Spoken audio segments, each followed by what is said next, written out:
Olá, que Deus abençoe o seu coração, que Deus esteja iluminando a sua mente.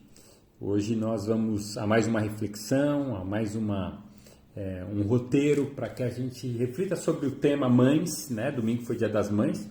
Eu queria refletir um pouco com você sobre esse tema tão importante. Aliás, não é só para mães, é para mulheres também, né? Para que as mulheres reflitam, para que os homens entendam também valores, conceitos, mudanças que precisamos ter nos dias de hoje. Irmãos, irmãs, eu queria queria chamar a sua atenção hoje para que o seu coração acalmasse nesse momento. A gente tem vivenciado dias muito difíceis e parece que eles estão mais difíceis ainda, porque quando a gente fala sobre a pandemia, parece que está tudo mais próximo a nós, né?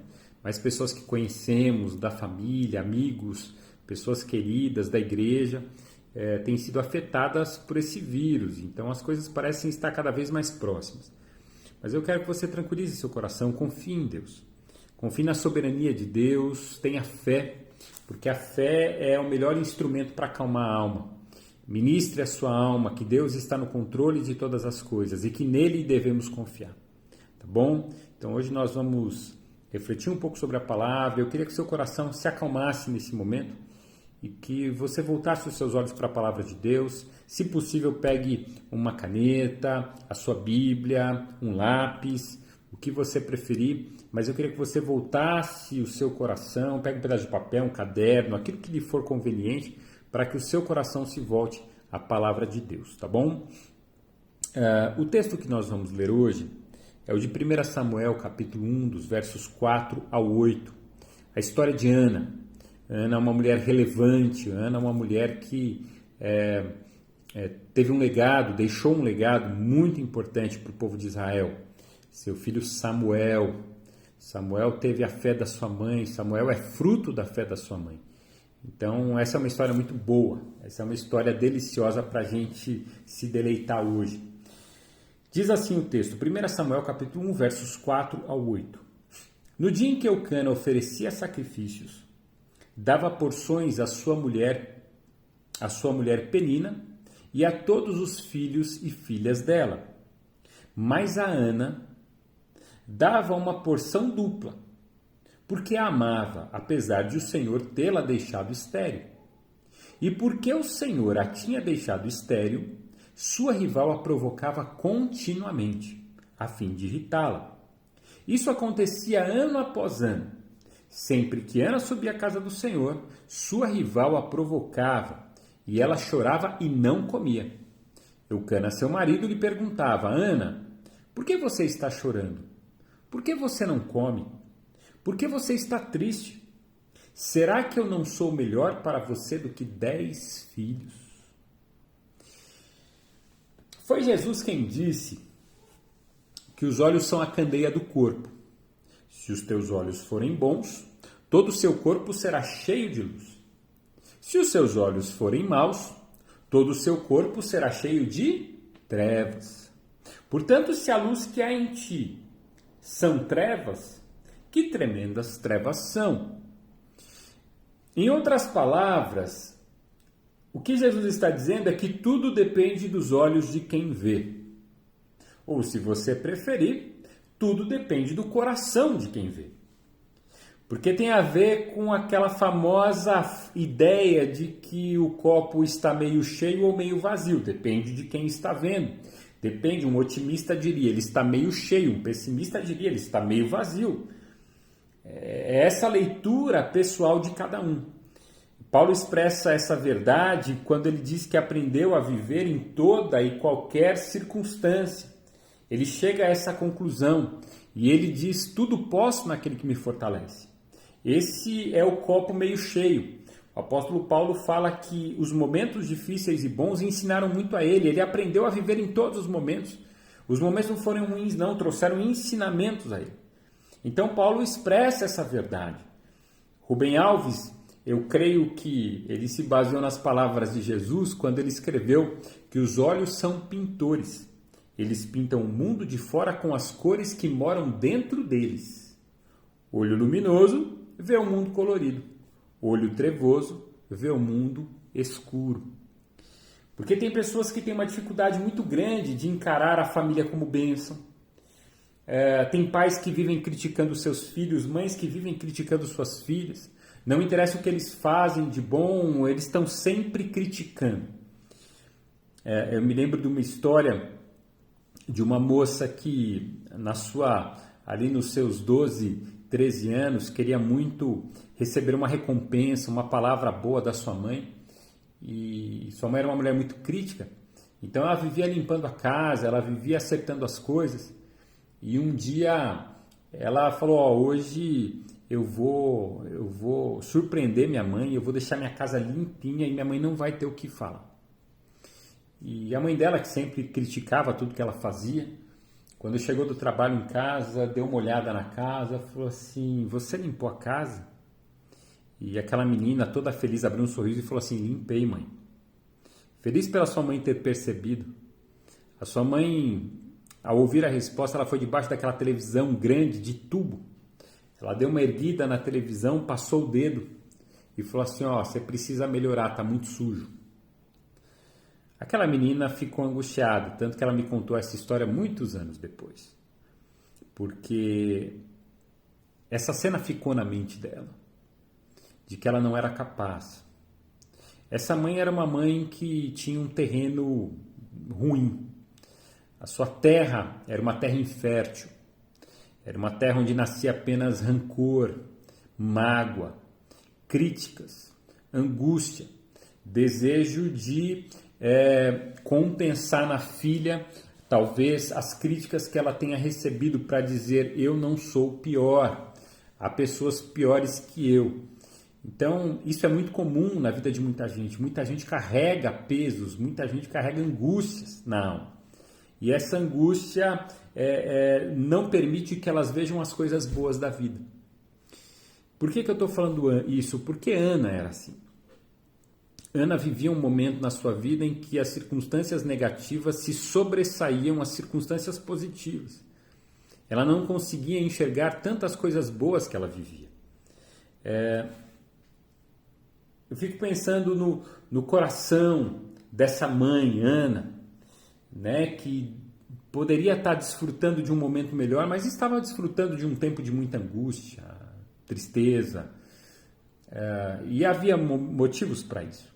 Mas eu quero trabalhar um pouquinho sobre o coração de Ana, sobre como mudar um coração de uma mãe angustiada, de uma mulher triste. Do que nós precisamos para encontrar uma alegria, do que nós precisamos para encontrar uma motivação. E é isso que Ana nos ensina. E para isso, eu gostaria de fazer algumas perguntas para que você olhasse para a sua Bíblia e refletisse comigo. É lógico que eu vou estar respondendo através do vídeo, mas se você quiser dar uma pausa e procurar a resposta, depois me ouvir, perfeito, tá bom? Então a primeira pergunta que eu quero compartilhar e quero refletir com você é a seguinte: como era a estrutura familiar de Eucana? Quais as vantagens e desvantagens dessa estrutura familiar? Bom, como você percebeu no texto, Eucana era um homem casado com 2 mulheres. Havia ali um contexto de poligamia. Uma dessas mulheres se chamava Penina. Penina era uma mulher fértil, era uma mulher próspera, era uma mulher que deu muitos filhos ao seu marido. Eu imagino que Penina seja uma segunda opção para que Eucana tenha filhos, porque Ana não podia dar filhos ao seu marido. Então, quando a gente olha para essa estrutura, a gente vai ver um homem, 2 mulheres, a gente vai ver amor por uma mulher e a gente vai ver uma rivalidade entre as mulheres. Porque assim, a gente precisa perceber o seguinte: poligamia nunca foi uma boa vantagem.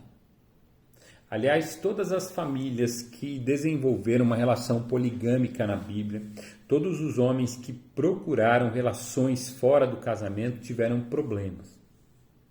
Veja bem, Abraão era casado com Sara, se deitou com Agar E porque ele se deitou com Agar, o que aconteceu? Uma grande crise familiar. Ele teve um filho com Agar. E o problema é que mulheres, elas não compreendem, elas não sabem lidar, e isso é uma questão natural. Mulheres são mais rivais, né? As mulheres rivalizam mais do que os homens. Então, quando a gente olha para essa história, além desse sentimento que já é natural, ele é vivenciado na poligamia dentro da própria casa. Porque você vai ter um fator aqui terrível, que ele é fundamental, porque o Cana amava mais a Ana do que a Penina. O texto deixa isso muito claro. Então, o que acontece? Penina sente essa diminuição. Penina sente que seu marido ama mais a outra esposa do que a ela.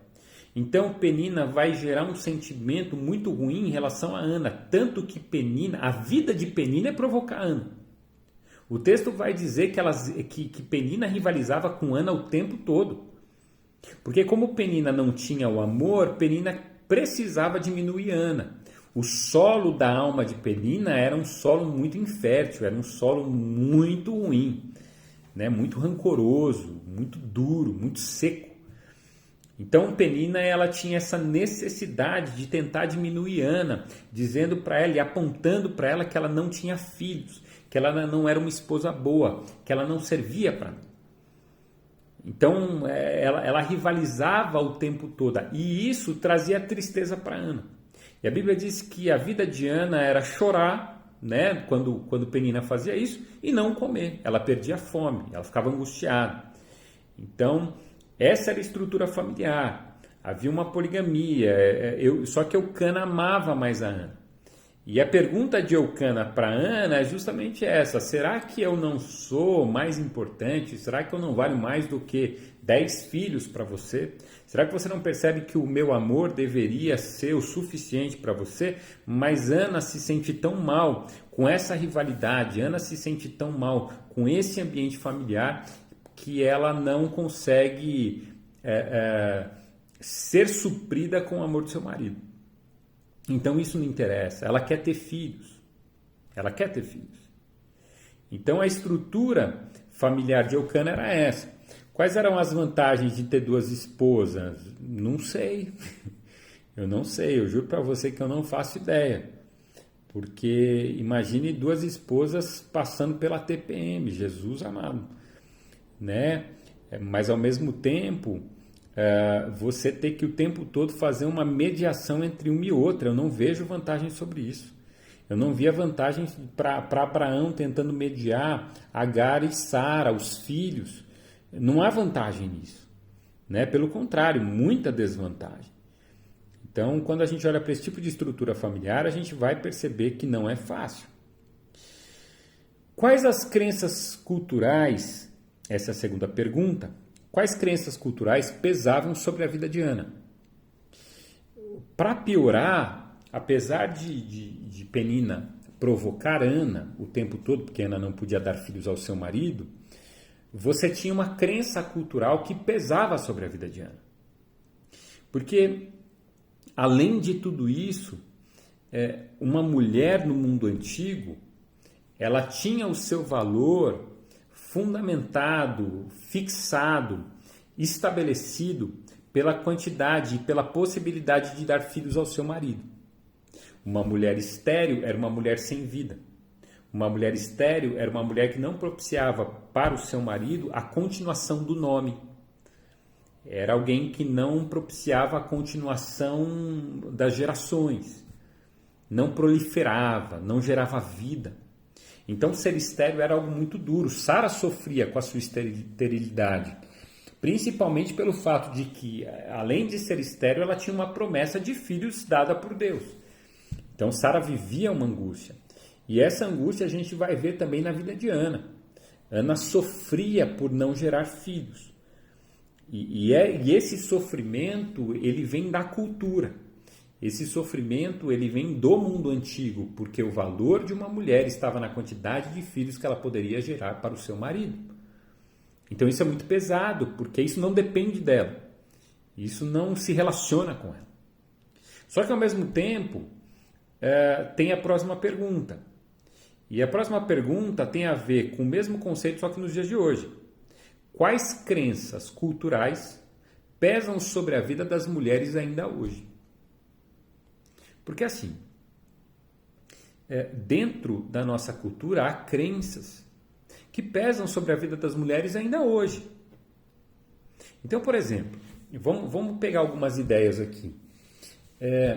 O papel da mulher é lógico que o homem tem algumas características que propiciem ele a fazer determinadas coisas, e mulheres têm outras características.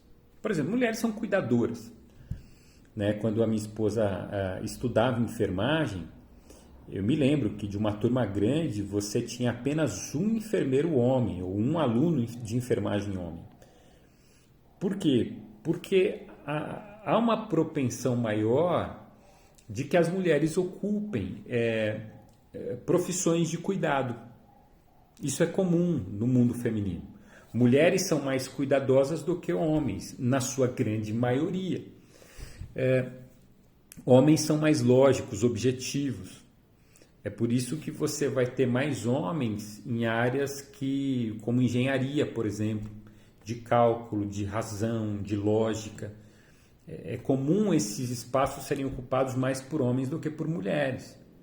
Então, essas realidades elas são diferentes, elas diferem. Há culturas, há pesos culturais que eles caem sobre nós. Então, por exemplo, o peso da imagem, né? Homens e mulheres sentem hoje o peso da imagem. Um peso que era só das mulheres, hoje em dia é dos homens também. O peso de você se apresentar bem, de você aparentar uma boa imagem. Isso é importante tanto para homens como para mulheres no dia de hoje. Né? Não é à toa que você tem aquele termo metrosexual, que diz respeito àqueles homens que exercem um cuidado, talvez, que extravase a normalidade. Então, são crenças culturais. A crença cultural de que a mulher ela tem uma função específica, ela não pode exercer outras. Mulher tem que cuidar da casa, o homem tem que trabalhar. Então, assim, no nosso mundo moderno, isso não cabe mais. Aliás, eu conheço algumas mulheres que os maridos nunca deixaram elas trabalharem. E é uma grande bobagem, porque elas poderiam estar ajudando, né? Elas poderiam estar compondo o salário ganho da casa, elas poderiam se sentir mais satisfeitas, mudarem o assunto, porque quando alguém trabalha fora e o casal chega em casa de duas realidades diferentes, você vai conversar sobre o cotidiano, o que aconteceu no seu trabalho, o que aconteceu na realidade dele e na realidade dela. Então, essas crenças culturais, elas são muito ruins.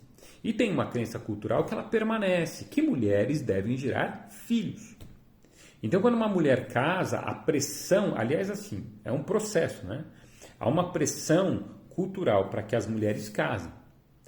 Quando a mulher ela casa, há uma forçação cultural para que ela tenha filhos. Né? A pessoa acabou de casar, e aí, quando vocês vão ter filho? Fala, não, agora não quero. Poxa, mas você tem que ter filho, aproveita que você é nova, viu? Não, mas agora não, a gente quer curtir um pouco o casamento. Mas cuidado, hein, porque gente que tem filho mais velho é problema. Então, assim, é um peso, uma pressão desnecessária. E, normalmente, essas pressões, elas caem mais sobre a vida das mulheres. Por exemplo, quando você vai fazer a visita na casa de alguém e a casa não está limpa, por exemplo, né, aquelas pessoas mais detalhistas ficam olhando, essa casa não está limpa. A quem elas atribuem a falta de limpeza da casa? A mulher.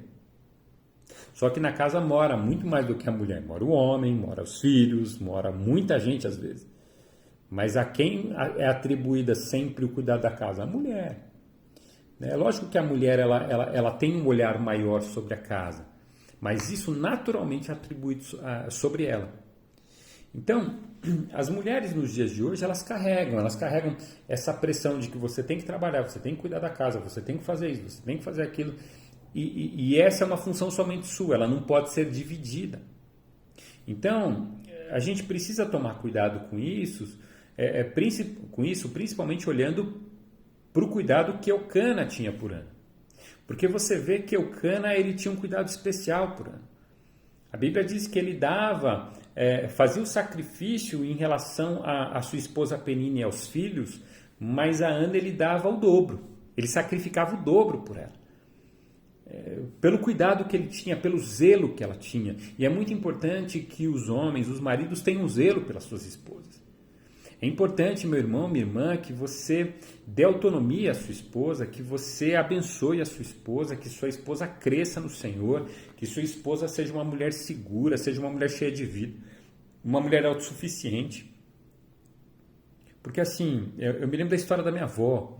Minha avó, ela perdeu o meu avô muito cedo. Meu avô, ele morreu muito cedo. E ela tinha 2 filhas, e minha avó, ela foi trabalhar, né? Minha avó, ela ficava em casa cuidando das filhas, mas quando ele falece, ela tem que assumir, então ela vai trabalhar. E minha avó foi uma mulher muito batalhadora. Por quê? Porque foi atrás, mas é duro você ter que começar essa vida profissional depois ou tardiamente. Então eu quero chamar a sua atenção e quero chamar a atenção da sua família para que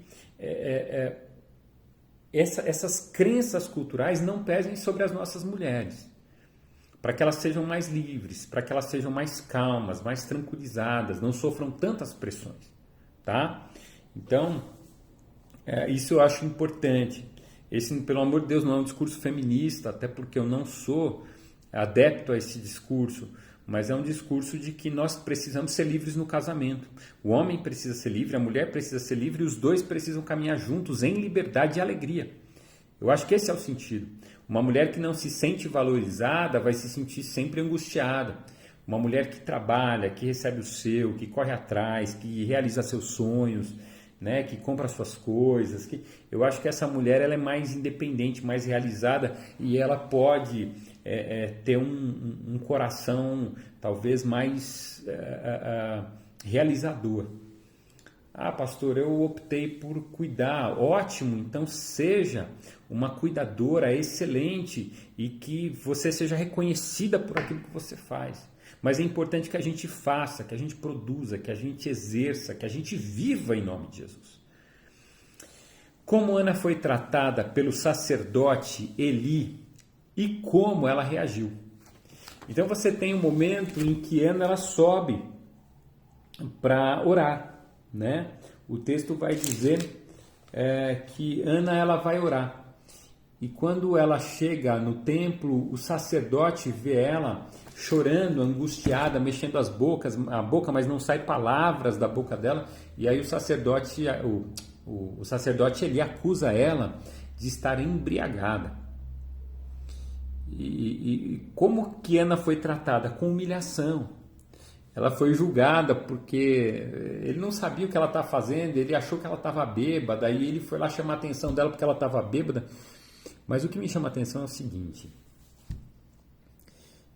Ana tem uma resposta muito firme, mas muito sincera e muito humilde. E ela diz: eu não sou, meu Senhor, eu não sou uma mulher embriagada. Eu sou só uma mulher triste e angustiada. E ela conversa ali com ele sobre a sua crise, sobre a sua luta. E ele percebe o tamanho do erro que cometeu, mas ao mesmo tempo ele reconhece a humildade daquela mulher e ele diz para ela: olha, que Deus realize esse sonho do seu coração, que Deus ouça o seu pedido e ele realize esse pedido. Então, essas ações elas são muito bonitas, porque Ana não reagiu também de maneira rancorosa. Ana não se levantou em relação a ele. Por que você fala assim comigo? Não, Ana foi humilde. E talvez Deus estivesse tratando o coração dela naquele momento. E ali, partindo para casa, ela teve a resposta da sua oração. Porque ela volta feliz e a Bíblia diz que quando ela chega em casa, ela se deita com Eucana. E ela logo engravida. E a última pergunta é: como Ana resolveu o seu problema? E o que ela nos ensina sobre isso? Então, Ana resolveu o seu problema no altar do Senhor. Ana resolveu o seu problema buscando a Deus. Ana resolveu o seu problema clamando a Deus. Ana resolveu o seu problema prostrada diante de Deus. E o que ela nos ensina? Que é assim que nós resolvemos o nosso problema. Quando você está com fome, você vai no mercado, na padaria. Quando você precisa de dinheiro, você vai no banco. Quando você precisa de um conselho, você procura pessoas. Agora, quando você precisa resolver um problema impossível, a quem você procura? Ana nos ensina, porque ela procura a Deus. Ela resolve os seus problemas no altar de Jesus, aos pés do Senhor. Ela resolve o seu problema no lugar certo. E eu quero convidar você a refletir e a viver o que Ana viveu. Porque o grande desafio da vida é resolver os problemas nos lugares certos. Ana resolveu o seu problema diante de Deus, orando, chorando. Enquanto ela ficava chorando ali, alimentando-se de amargura por causa de Penina que a provocava, isso não resolveu em nada. Mas o dia que ela apresentou o seu problema a Deus, o dia que ela chorou aos pés de Jesus, o dia que ela expôs todo o seu sofrimento a Deus, aí o seu problema foi resolvido. Porque assim, quem precisa de milagre não fica chorando pelos cantos. Quem precisa de milagres chora diante de Deus. Porque o nosso Deus é um Deus que realiza milagres. Eu quero convidar você a expor tudo que você precisa diante de Deus.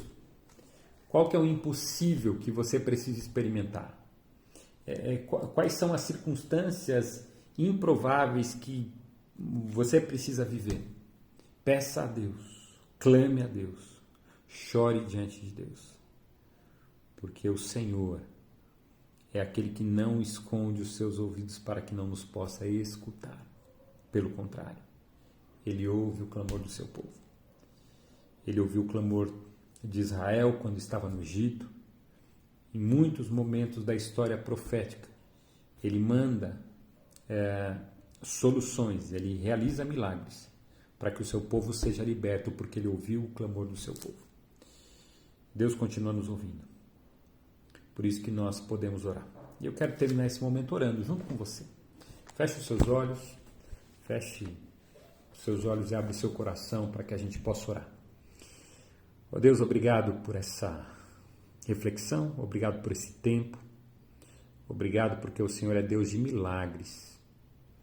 Eu peço a Tua bênção sobre cada um daqueles que está me ouvindo, irmão, irmã, pessoas queridas que estão me ouvindo hoje e que precisam de um milagre.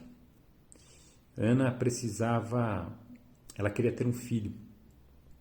Enquanto ela alimentou amargura no coração, ela só criou rivalidade. Mas o dia que ela expôs todo o sofrimento diante de Deus, ela experimentou o milagre. Oh Deus, obrigado. Obrigado porque diante da Tua presença nós podemos experimentar milagres. Eu peço para que o Senhor faça um milagre na vida dessa pessoa que está me ouvindo hoje. Eu peço para que o Senhor abra uma porta que para ela talvez seja impossível, improvável. E que o Senhor ajude em nome de Jesus. Amém. Que Deus abençoe sua vida, que Deus abençoe o seu coração. Um grande abraço a todos.